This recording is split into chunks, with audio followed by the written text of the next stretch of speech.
You know that feeling, right? That specific heat climbing up your chest when someone starts talking with total confidence about something they clearly have no clue about. It's visceral.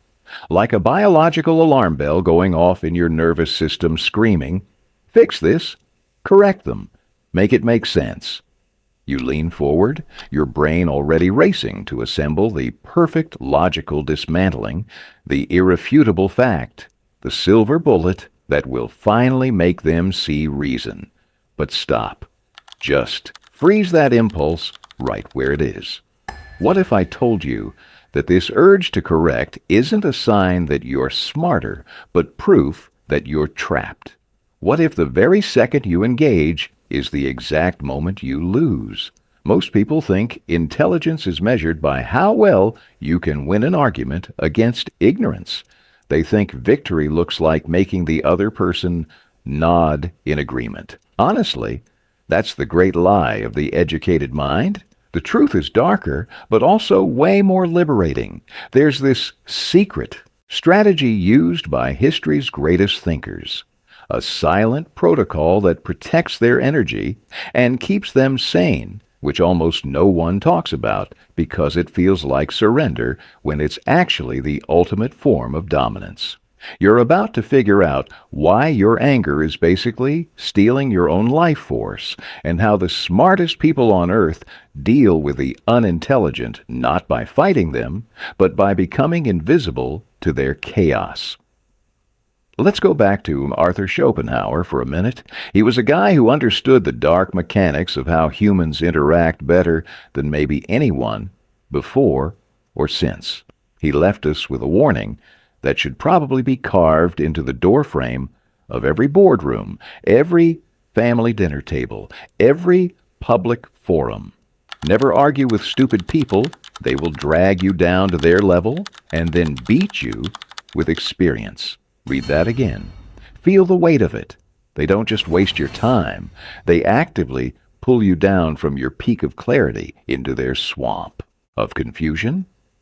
Once you're down there, flailing in the mud of their illogical premises, they have the advantage. They live there. They're native to that environment. You aren't. They've spent a lifetime practicing the art of misunderstanding, of circular reasoning, of emotional deflection. You've spent your life building structures of logic. When you enter their arena to debate, it's like fighting a fish on land.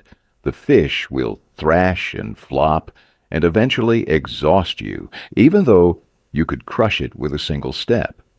The law of conservation of energy applies here with brutal precision.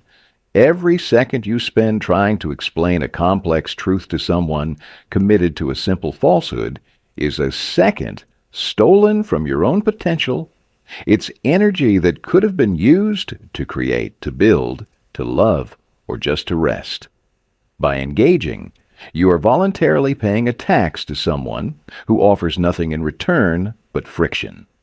Think of that high-level executive who loses their temper in a meeting over some trivial, ignorant comment from a junior staff member.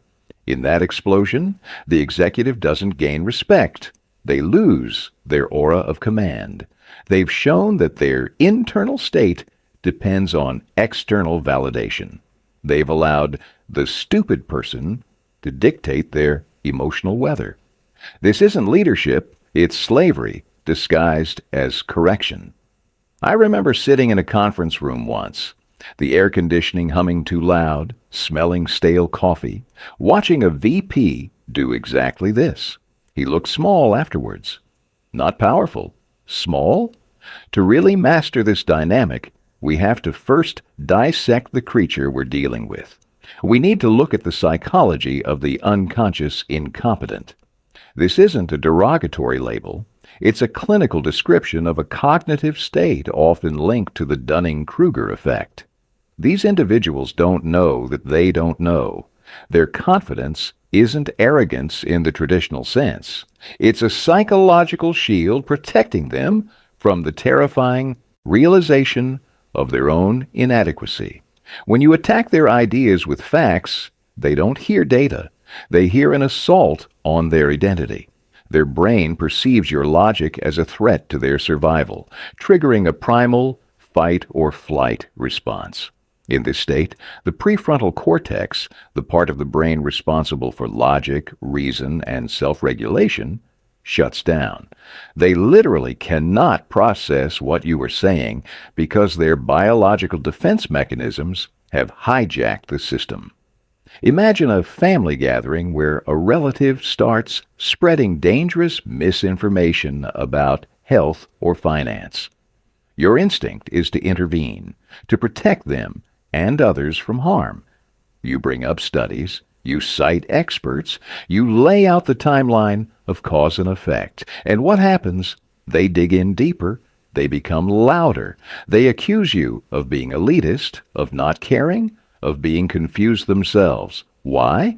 Because you are trying to use a key on a lock that has been welded shut. The intelligent realization is to shift your perspective entirely. Stop seeing them as annoying obstacles and start seeing them as psychologically trapped entities. They are prisoners of their own limited cognition. When you view them with this level of detachment, the anger evaporates. It gets replaced by a cool, observational distance. You realize that their behavior isn't about you. It's about their internal struggle to maintain a fragile ego. This is the beginning of principled detachment. You are no longer a participant in their drama. You are an observer of a natural phenomenon, like watching a storm roll in. You don't yell at the rain to stop. You simply acknowledge it and move indoors. It's kind of like watching traffic from a window. You see the crash, but you don't run out into the intersection to scream at the drivers. This brings us to the first true strategy of the intelligent, the gray rock method, or the practice of emotional sovereignty. To deal with the unintelligent without losing yourself, you must become as uninteresting as a gray stone. Irrational and chaotic minds feed on emotional reaction. They thrive on conflict, on defense, on the spark of disagreement. It's their fuel. If you provide that fuel, you keep their engine running. If you cut off the supply, the engine sputters and dies. Becoming a gray rock doesn't mean you are weak or submissive. It means you are tactically withdrawing your energy to protect your inner fortress. It is a conscious decision to offer nothing that can be used against you. Consider the Stoic generals of antiquity, men like Marcus Aurelius, who commanded empires amidst constant betrayal and incompetence. They didn't scream at every fool who crossed their path. They maintained a silence so deep it commanded more respect than any shout ever could. When faced with an absurd claim, the gray rock responds with non-committal neutrality. Phrases like, "I see," "That is an interesting perspective," or "You may be right," become your shield. Notice what these phrases do. They acknowledge the speaker without validating the content. They close the door on further escalation while keeping the peace. The other person, expecting a fight, finds only air. They swing their punch and hit nothing, throwing themselves off balance. In a workplace setting, imagine a colleague proposing an impossible deadline based on a fundamental misunderstanding of the project scope. The old you would argue, list the constraints and prove them wrong. The new you, operating with emotional sovereignty, simply says, "I hear your timeline. Let's review the resource allocation together later." You haven't agreed to the impossibility, but you have refused to engage in the immediate conflict. You have preserved your energy for the actual work. This isn't avoidance, it is strategic preservation. You are guarding your mental space, refusing to let anyone else drain the battery that powers your life. I guess it feels counterintuitive at first, like you're letting them get away with it, but you're not. You're just choosing not to play their game. However, sometimes silence isn't enough, and total disengagement isn't possible. Sometimes You must interact, but you must do so on your own terms. This leads us to the second strategy, strategic compassion and the mirror effect. This approach requires a higher level of sophistication. Instead of attacking their ignorance, you pity it.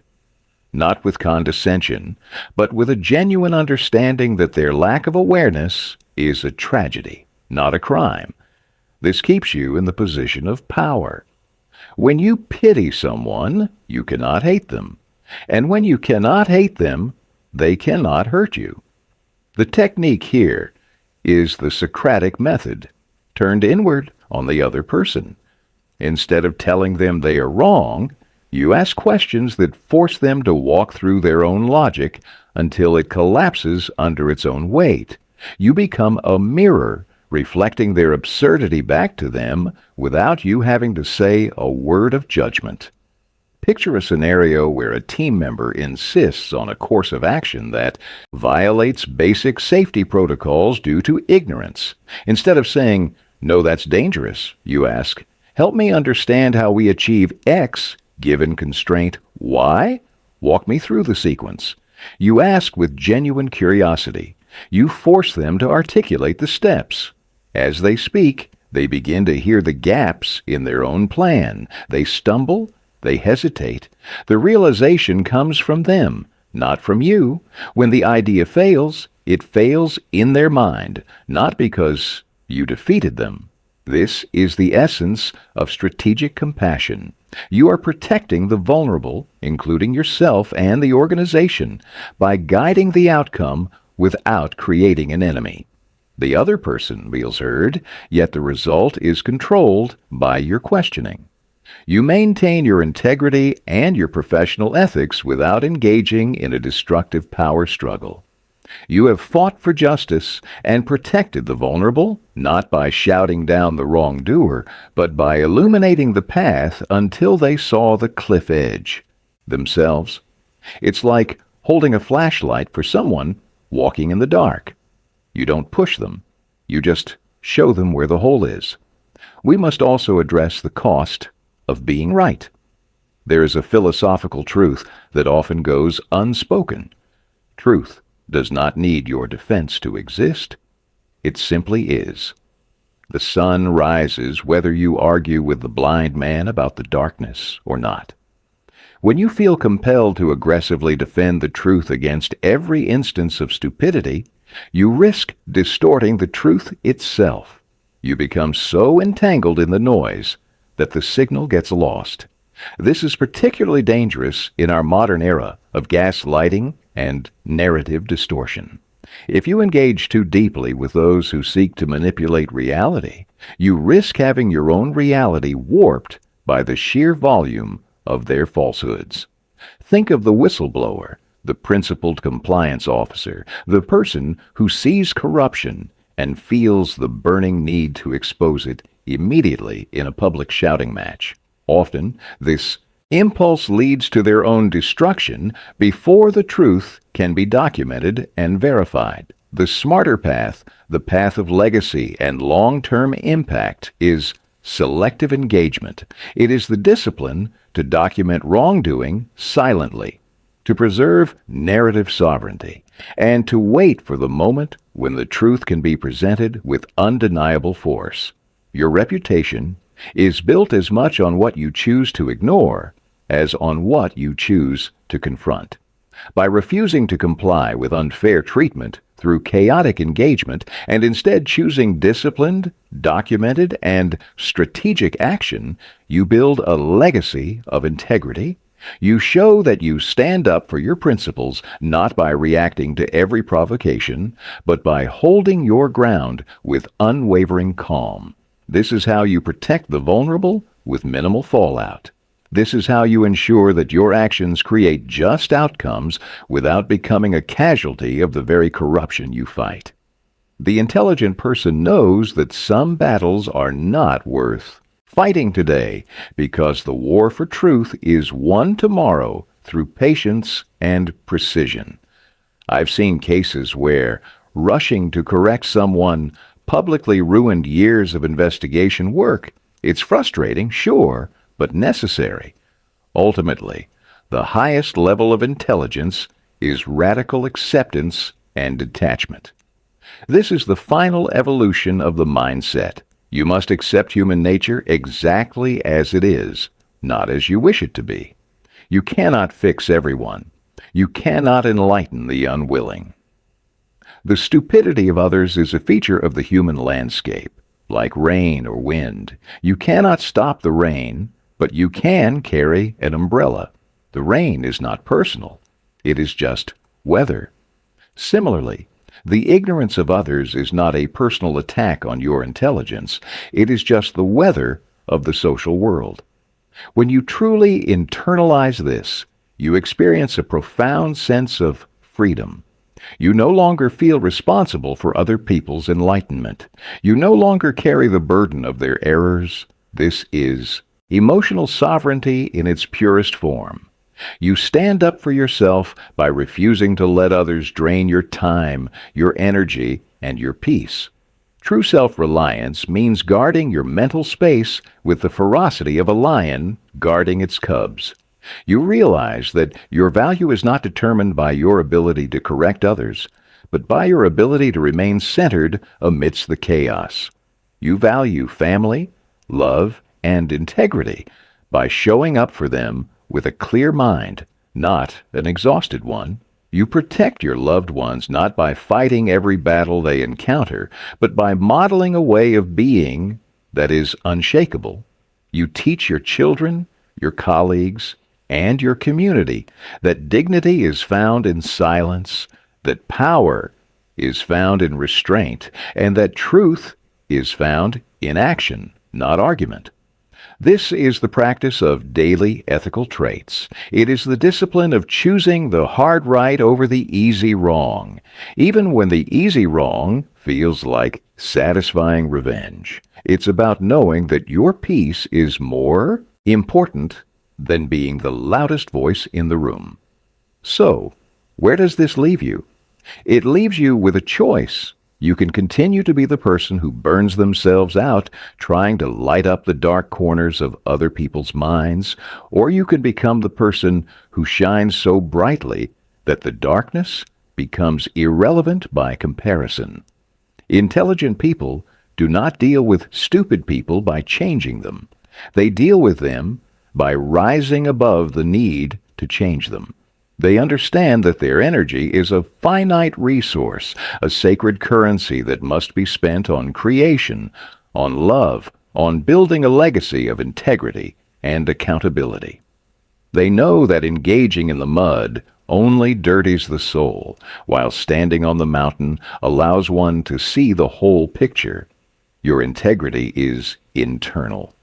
It does not depend on external validation or the agreement of fools. It depends on your own commitment to truth, to principled detachment, and to the sovereign rule of your own mind. As you move forward from this moment, I challenge you to test this silent strategy. The next time you feel that heat rise in your chest, the next time the urge to correct floods your system, pause, breathe. Become the gray rock. Ask the Socratic question. Or simply smile and walk away, knowing that you have won the only battle that matters, the battle for your own peace. Document your own victories of silence. Reflect on how your relationships shift when you stop trying to fix everyone and start focusing on your own principled actions. The world is full of noise. Be the signal. The world is full of chaos. Be the clarity. And remember, in the end, the most powerful thing you can say to the unintelligent is nothing at all, because your life, lived with integrity and purpose, will speak louder than any argument ever could. Time is your ally. Do not let anyone steal it from you. Erase what drains you and stand firm in the truth of who you are. Anyway, that's just how I see it. Maybe try it tomorrow and see what happens